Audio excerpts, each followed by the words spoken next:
So for me, ladies and gentlemen, I still stand on my position. Michael Carrick should absolutely not be the next Manchester United manager.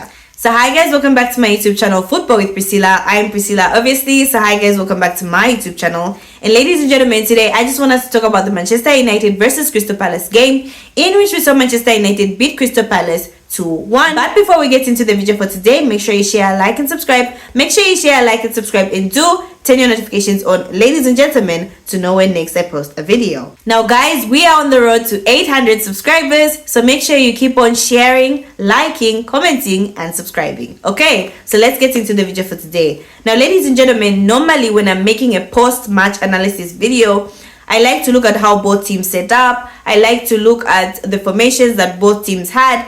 It sets the tone for the video, but unfortunately I can't do that today. I'm extremely tired. It's late in the night. I've got work tomorrow, so we're just gonna dive right into the video today. Okay, bear with me. And plus I've got a cough. It's sad, like it's absolutely sad. I'm struggling right now, but anyway, let's get into the video for today. Okay, so ladies and gentlemen, this is my first point with regards to the Manchester United versus Crystal Palace game.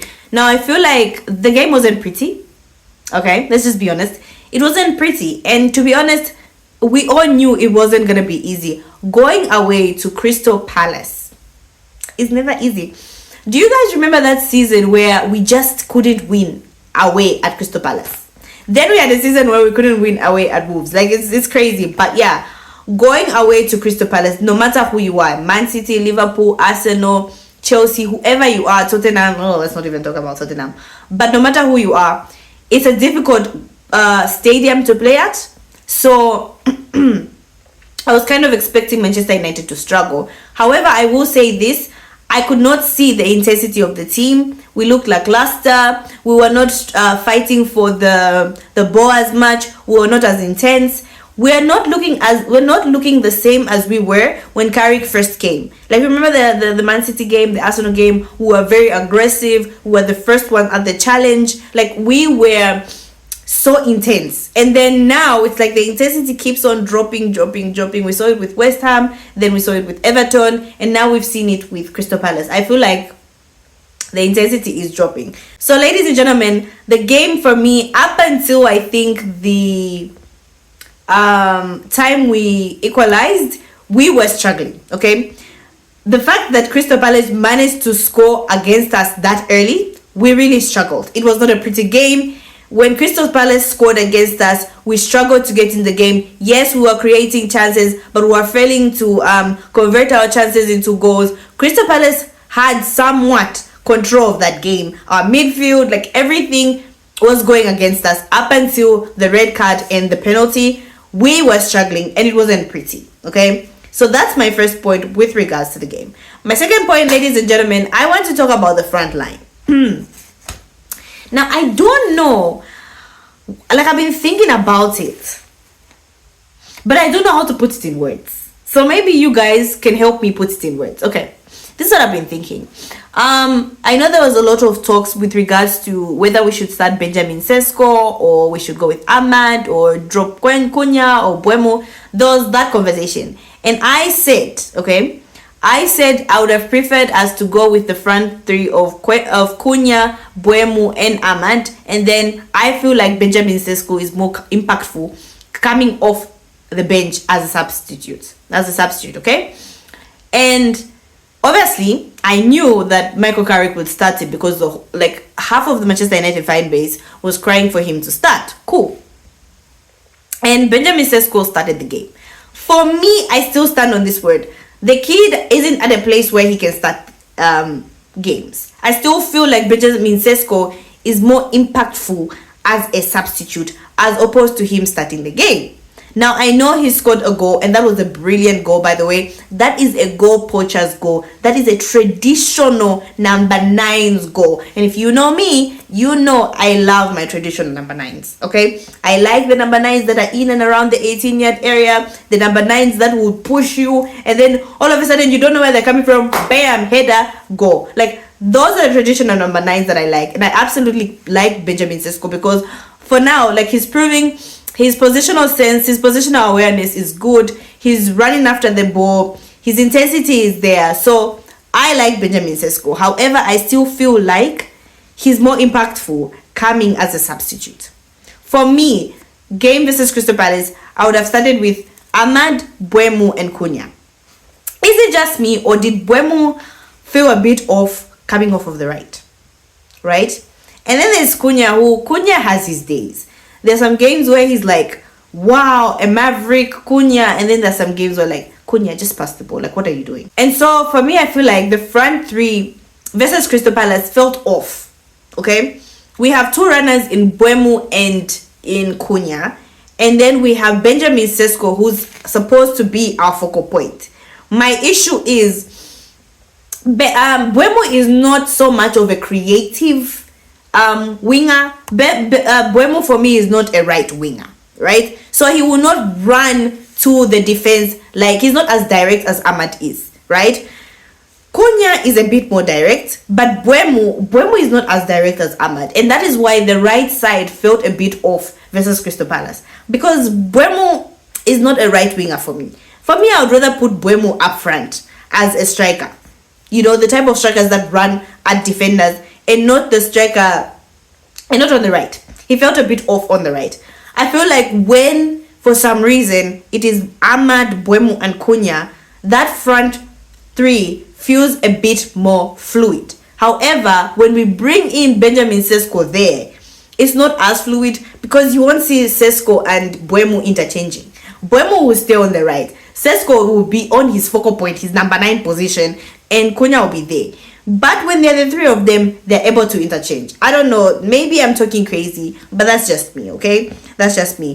But kudos to Benjamin Sesko, back-to-back goals. Like I said, the kid is good with his positional awareness. He knows where the goal is, and for the many times that he's getting his goals, he's gaining confidence. He now knows where the goal is, and I think all that pressure of not scoring back-to-back, like all that Manchester United pressure of being a striker and not scoring, like I think is coming down, and it's good to see the kid getting on the score sheet almost each and every game. Kudos to him.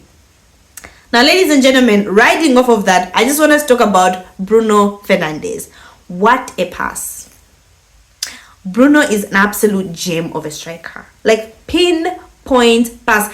It's how he saw the assist. Did you see the curl on the ball when he made that cross? Like, that's absolutely beautiful. You know, Bruno Fernandes is a special midfielder, guys. I don't know when we're going to get another Bruno Fernandes, but it is the curl, it is the weight of the pass. When they say the weight of the pass, it is that pass that when you make it, okay, the striker is even happy. The striker is saying, thank you so much. The weight of the pass is not the ball is not coming so strong that you can't put a header. The ball is coming at a perfect pace that just needed a Benjamin Sesko that was determined enough to push away the Crystal Palace defender and head the ball into the net. So you know what? Bruno Fernandes, an absolute gem of a midfielder. Now, ladies and gentlemen, last but not least, I want us to talk about Michael Carrick. Now, I think this should be 7 games in for Michael Carrick. He's yet to lose a game. He's drawn games. He keeps on winning games. Kudos to him. Credit to him. Listen, it's been nice under Michael Carrick, okay? It's been absolutely amazing. Manchester United hasn't been dropping as many points. Right now, as I speak, ladies and gentlemen, we are sitting pretty on 3rd place. Aston Villa is on 4th. Like, it all looks well. And every other team that's playing Manchester United is coming with the fear and the mentality of, yeah, we're going to lose, right? I'm hearing Aston Villa fans saying, it looks crazy. Maybe Manchester United might actually finish above us. And imagine Manchester United finishing 3rd place when we look back at how we started the season, okay?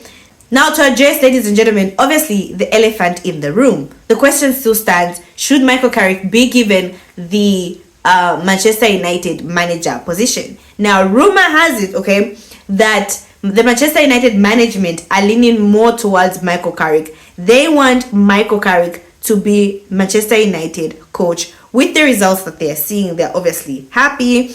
And apparently, ladies and gentlemen, the staff are happy with Michael Carrick. The players are happy with Michael Carrick. So everyone wants Michael Carrick to stay. I get it. Okay, my position is this. Michael Carrick, Manchester United manager. No. Okay? No. I still stand on my position. I honestly, listen, I have nothing against Michael Carrick. I am a huge Michael Carrick fan. I watched Manchester United of old. I just don't think Michael Carrick is what Manchester United needs. I don't know how people are not seeing it, guys. The only reason we won was partly because of the red card and the penalty that Bruno Fernandes scored. But that, we were struggling the first half. Manchester United, guys, if you look at them, what formation are we playing? I know we'll say a 4-3-2-1, but it's basically counter-attacking football. We are still struggling to break down a low block. We are still struggling to beat small teams. So when people are coming and telling me, no, Michael Carrick is the right man, how? Because soon enough, we are going to be found out. Someone is going to find their way, okay, of stopping Manchester United. And then by December, the whole entire fan base will be calling for Carrick's head. It's the same old story. Same for Ole Gunnar Solskjaer, same for each and every manager that has come at Manchester United. So for me, guys, I don't think personally, tactically, Michael Carrick has not convinced me. I'm sorry. I like the guy. Credit to all the results he's given us. But tactically, he's not convincing. At least not to me. So for me, ladies and gentlemen, I still stand on my position. Michael Carrick should absolutely not be the next Manchester United manager. The question you asked me in the comment section, so Priscilla, who do you want it to be? The answer I'm going to give you, I don't know. Okay? That is not my job. Let's figure it out together. Okay? Let's figure it out together. But for me, it's not Michael Carrick. There has to be somebody else. Let's look for somebody else. But not Michael Carrick. I just feel like it won't end well. Like, it won't end up well. It's not going to be pretty, okay? It won't be pretty. So yeah, so ladies and gentlemen, those are my thoughts with regards to the Manchester United versus Crystal Palace game. Let me know your thoughts with regards to this game. Do you think Manchester United should hire Michael Carrick as the permanent coach at Manchester United? Has he convinced you enough to let him be the Manchester United manager tactically? Let me know in the comment section below. So that's what I had for you guys today. Thank you so much, guys, for watching. Make sure you share, like, and subscribe. Make sure you share, like, and subscribe, and do turn your notifications on, ladies and gentlemen, to know when next I post a video. Bye, guys.